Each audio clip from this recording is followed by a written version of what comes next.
Bonjour, bienvenue dans cette vidéo consacrée, deuxième vidéo consacrée aux statistiques et aux tableaux statistiques. C'est la troisième vidéo statistique, mais c'est la deuxième vidéo où on va parler de tableaux et de diagrammes. Ici, le diagramme circulaire. Avant toute chose, désolé pour le reflet. Ça y est, il y a enfin du soleil, on va pas se plaindre, mais en même temps, moi, ça me fout des reflets de dingue. Et si je ferme le volet, tu ne vois plus rien. Et si tu vois rien, vaut mieux voir moins que voir rien, je crois. Voilà, donc ici, si tu es très attentif, on reprend exactement la même situation que dans la vidéo précédente. Si tu es très attentif, il y a deux choses qui ont changé. Je n'ai plus un diagramme bâtonné, mais un diagramme circulaire. Et j'ai rajouté une colonne degré qui va être importante pour tracer ici un diagramme circulaire, parce que ça fait apparaître des angles. Une portion du diagramme circulaire dépend de son angle, et donc un angle s'exprime en degrés. L'amplitude d'un angle s'exprime en degrés. Donc c'est exactement le même exemple que tout à l'heure, ou qu'avant, je ne sais pas quand tu as regardé la vidéo. C'était il y a 5 minutes que j'ai tourné. 20 notes d'élèves obtenues à contrôle sur 10. Nous avions, pour les besoins du diagramme en bâtonnet, relevé les effectifs et tracer, remarquer que voilà, on a remarqué que l'effectif total c'était bien 20. Et maintenant on va devoir calculer, et donc ici on va calculer les fréquences pour chaque modalité. La fréquence pour chaque modalité. Alors, quel est le calcul de la fréquence? Comment calcule-t-on une fréquence? Eh bien, petit rappel, fréquence égale effectif sur effectif total. Donc fréquence égale effectif sur effectif total. Donc ici par exemple, pour la modalité 2, l'effectif c'est 1, je vais devoir faire 1 divisé en 20. Et 1 divisé en 20, je te le donne, c'est cadeau, tu n'as pas besoin de sortir ta calculette, c'est 0,05. Ici c'était facile, 0, 0 sur 20, 0, 0 sur 20, 0, 2. Alors 2 divisé en 20, ça fait 0,1. En même temps c'est logique, parce que ici j'ai fait x2, là j'ai fait x2. Tu sais quoi? Tout ça est proportionnel. Hashtag vidéo précédente. Alors pour l'effectif, pour la modalité 5, dont l'effectif vaut 3, la fréquence vaut 3 vingtièmes, ce qui fait 0,15.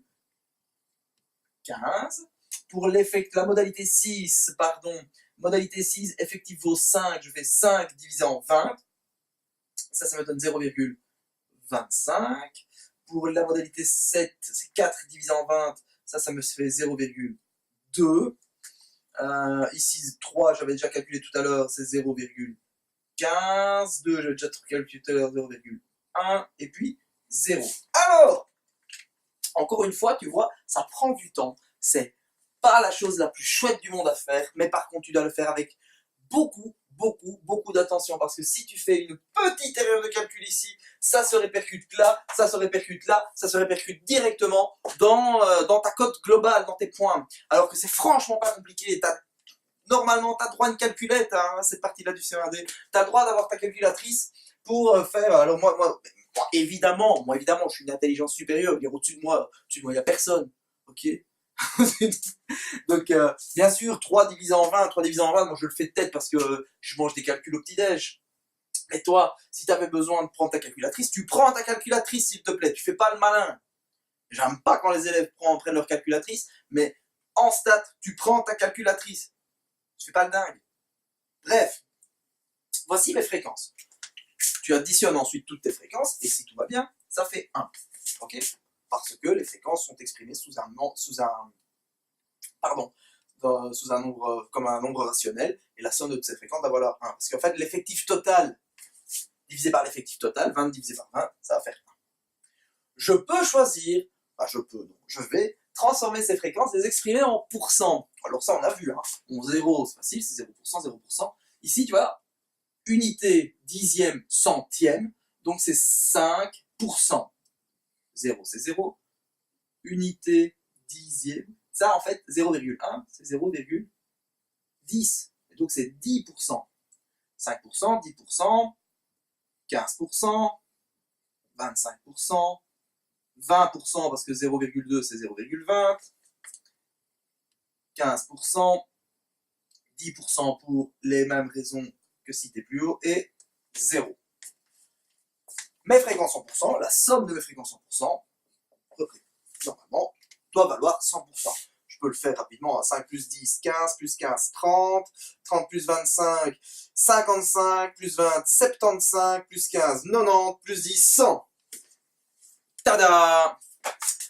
Voilà, voilà, voilà. Bon, tu vas me dire, ouais, là c'est bien beau, ok, j'ai tes fréquences 100%, qu'est-ce que tu veux que je fasse avec ça? Bon, déjà là, on peut déjà en déduire des choses. 25%, tu vois, moi 25%, ça me parle, quoi, ça me parle, 25%, c'est un quart des élèves. Bon, il y a un quart des élèves a eu 6. Un quart des élèves a eu 6 sur 10. Tu vois, là déjà, ok, il y a 10% des élèves, il y a quand même 10%, tu te rends compte, tu sais, salle des profs, discussion très loin. Il y a quand même 10% de mes élèves qui ont eu 90%, qui ont 9 sur 10. C'est bien, allez, on y croit, je suis le best prof ever, hashtag je suis meilleur. Voilà, voilà. Maintenant, ce n'est pas la manière la plus visuelle d'avoir une idée représentative, de se faire une bonne idée de cette donnée statistique. Pour ça, on va passer par le diagramme circulaire. Le diagramme circulaire, on va tracer des portions, c'est le diagramme en camembert, comme tu as vu en étude du milieu, et chaque portion va être représentée par un certain angle. Tu sais que autour d'un cercle, un cercle fait 360 degrés. Et donc mes 100% vont être représentés par l'ensemble du cercle par 360 degrés. Et je t'ai dit qu'ici, il y avait un lien un peu avec la proportionnalité, qu'on allait devoir faire des fois, des divisés, des machins, des tout ce que tu veux. Regarde un peu, pour passer de 100 à 360, j'ai fait fois 3,6. Et donc je peux le noter ici en un peu plus grand. Pour passer des fréquences en pourcent en degrés, je fais fois 3,6. Ok, ok. Encore une fois, tu fais pas le fifou, hein, t'essayes pas de le faire mentalement, sauf vraiment si tu es sûr de tes capacités. Comme moi, là, je vais le faire. Si tu es sûr de capacités, tu le fais, mais sinon, t'hésites pas, calculatrice.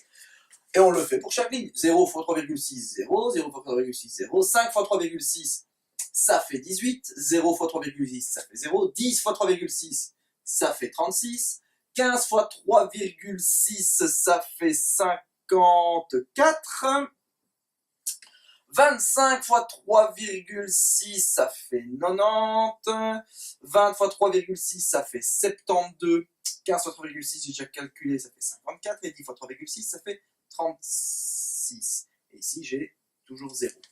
Si tu additionnes le tout, tu arrives à 360. On va le faire pour être sûr.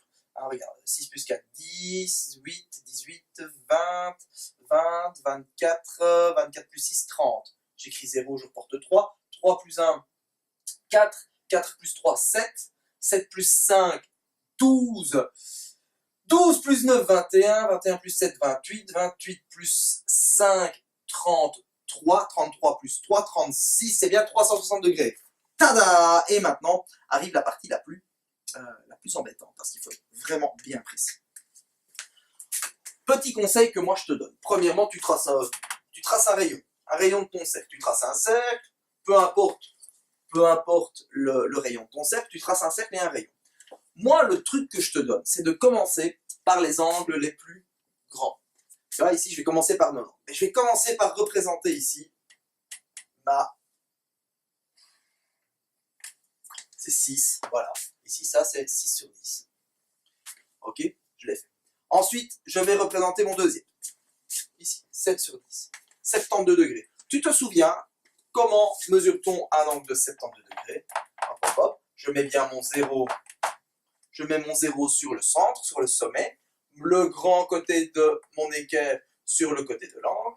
Et puis, je vais venir dire ici 0, 10, 20, 30, 40, 50, 60, 70, 72 degrés. Et je trace le rayon.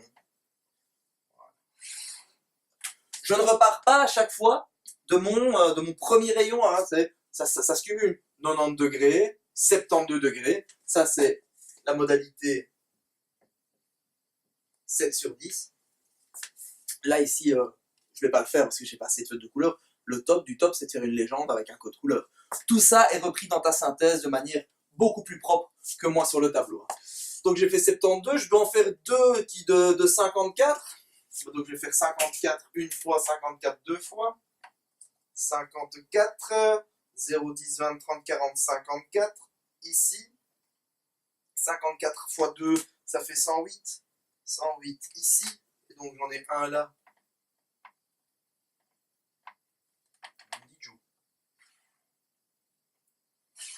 Voilà. Et voilà, où j'ai tracé ça.